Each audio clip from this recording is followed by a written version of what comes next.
అంబేద్కర్ కోనసీమ జిల్లా పి గన్నవరంలో వరద ముంచెత్తడంతో లంక గ్రామాల్లో చావు కష్టాలు తప్పట్లేదు.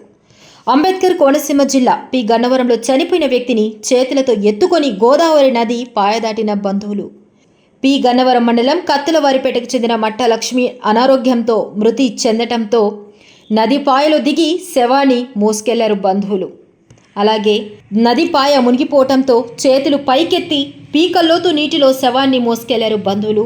గోదావరి నదీ పాయ దాటి అవతలకు తీసుకెళ్లి అంత్యక్రియలు నిర్వహించారు.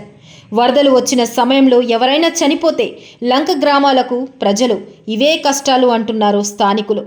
శవాన్ని చేతులపైకి ఎత్తుకొని పీకల్లోతు నీటిలో తీసుకెళ్తున్న దృశ్యాలను చూస్తే వర్ణించలేని వేదన. చనిపోయిన తర్వాత అంత్యక్రియలకు కూడా ప్రశాంతతను నోచుకొని లంక గ్రామాల ప్రజలు.